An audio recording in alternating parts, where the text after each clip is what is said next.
Hello friend, मेरे channel भक्ति साधना प्रेरणा में आप सभी का स्वागत है। तो आज हम बताने वाले हैं कि देखिए सावन में आप पार्थिव शिवलिंग घर पर बनाकर पूजन कैसे करें। आप पार्थिव शिवलिंग जो है किसी गमले में या जिसमें कोई वृक्ष ना लगा हो उसमें भी आप पार्थिव शिवलिंग बनाकर पूजन कर सकते हैं। या जो उसमें गमले में कोई पौधा लगा हुआ है, चाहे बेल का पौधा हो, शमी का पौधा हो या कोई फूल का पौधा हो, किसी भी पौधे के गमले में जो है आप पार्थिव शिवलिंग बनाकर पूजन कर सकते हैं। सावन में पार्थिव शिवलिंग बनाकर पूजन करना बहुत ही फलदायी माना जाता है। जैसे अगर आपके हाथ में कोई जो है अशुभ घड़ी चल रहा है, अशुभ रेखा है, तो जो है पार्थिव शिवलिंग बना के पूजन करने से जो है वो रेखा जो है कट जाती है, वो रेखा मिट जाती है। तो आप गमले में जो है किसी भी गमले में आप स्वच्छ मिट्टी ले ले और उसमें थोड़ा सा गंगा जल मिला ले, थोड़ा सा अगर कच्चा दूध है वो मिला ले, थोड़ा सा घी मिला ले। अगर कुछ भी नहीं है आपके पास तो बस मिट्टी में जो है थोड़ा सा गंगा जल मिलाकर जो है आप पार्थिव शिवलिंग बनाए। नीचे जो है एक बेलपत्री रख ले, उसके ऊपर मिट्टी का या तो जलहरी बनाना है तो बनाइए, अगर जलहरी नहीं भी बनाना है तो सिर्फ लिंग के आकार का जो है शिवलिंग उस पर बना सकते हैं। मान्यता दोनों का बराबर ही है, इसमें कोई अंतर नहीं है, पुण्य आपको बराबर ही मिलेगा। अब देखिए पार्थिव शिवलिंग बनाने के बाद जो है आप उस पर जो है तुरंत ही थोड़ा सा अक्षत रख दे, ताकि जो है आप मिट्टी पार्थिव शिवलिंग का मिट्टी बनाने के बाद हाथ गंदा हो जाता है। फिर आप थोड़ा देर के बाद अगर आप पूजन करना चाहते हैं, हाथ धोने में समय लगता है, तो इसके बीच में जो है पार्थिव शिवलिंग पर जो है आप थोड़ा सा अक्षत डाल दें, ताकि जो है आपका पूजन जो है, नहीं तो फिर जो है जो है कोई और कर लेता है, कोई देवता कर लेते हैं। इस वजह से जो है पार्थिव शिवलिंग पर थोड़ा सा अक्षत डाल के कहीं मतलब अगर आप वेट कर रहे हैं या थोड़ा देर बाद पूजा करना है तो कर सकते हैं। उसके बाद आप दिया जलाए, दिया जो है दिए के नीचे अक्षत ज़रूर डालनी चाहिए। दिया कभी भी खाली जो है नहीं रखा जाता है। पूजा शुरू करने से पहले सबसे पहले दीपक जलाए, धूपबत्ती जलाए, उसके बाद शिवलिंग पर जो है थोड़ा सा जल चढ़ाए। अगर गंगा जल मिला के, अगर आपके पास दूध है तो दूध चढ़ाए, अगर आपके पास पंचामृत है तो पंचामृत चढ़ाए। अगर आपके पास सारा चीज़ नहीं भी है तो कोई बात नहीं, भोलेनाथ तो सिर्फ एक लोटा जल से ही प्रसन्न हो जाते हैं। तो क्या कोई ज़रूरी नहीं, जितना आपके पास क्षमता है या जितना आपके पास सुविधा है। देखिए कभी कभी ऐसा होता है कि हमें बेलपत्र नहीं मिल पाते हैं, धतूरा नहीं मिल पाते हैं, भांग नहीं मिल पाते हैं, तो आपके पास जितना ही सामान अवेलेबल है उतना में ही आप भोलेनाथ का पार्थिव शिवलिंग बना के सावन में पूजन करें। आप बेलपत्र चढ़ाए, आप धतूरा चढ़ाए, आप आका का पुष्प चढ़ाए, आप जो है भोलेनाथ पे अक्षत चढ़ाइए, भोलेनाथ पे जो है आप प्रसाद चढ़ाइए। प्रसाद में आप जो भी आपके पास अवेलेबल है, चाहे अगर कोई फल अगर चढ़ाना चाहते हैं तो फल चढ़ाइए। अगर आपके पास फल नहीं है तो आप जो है चीनी का भोग लगा सकते हैं, आप जो है थोड़ा सा मिश्री का भोग लगा सकते हैं।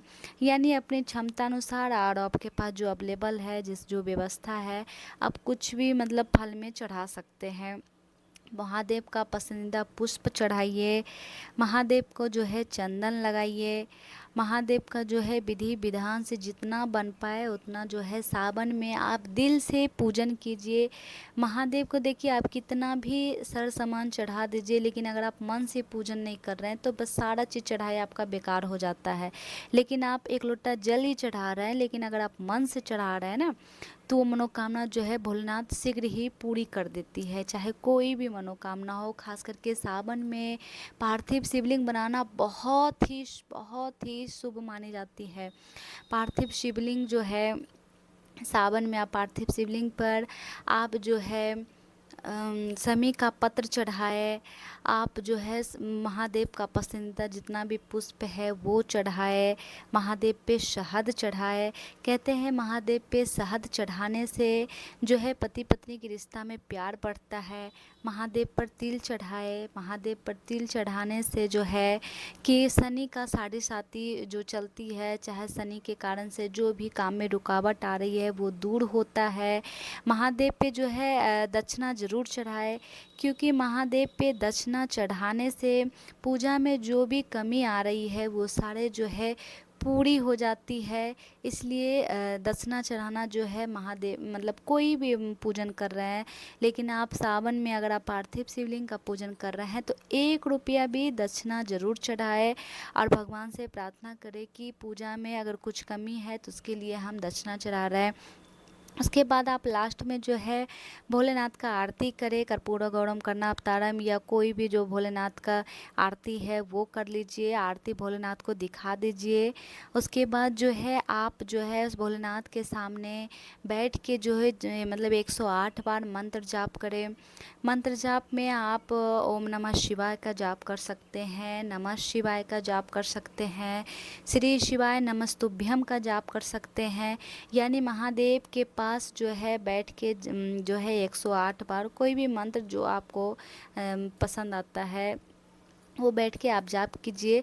जब आपका मंत्र पूरा हो जाए उसके बाद जो है भगवान से जो है प्रार्थना क्षमा याचना कीजिए, मनोकामना बोलिए कि भगवान हमारा जो है ये सावन के पावन महीना में हमारा ये मनोकामना है शीघ्र ही पूर्ण कर दीजिए।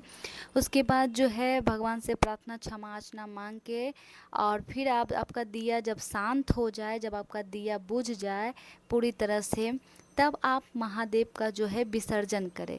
विसर्जन में आप जो है मतलब जल से सिर्फ महादेव पर एक धार में जो है महादेव पर जल गिराते रहे।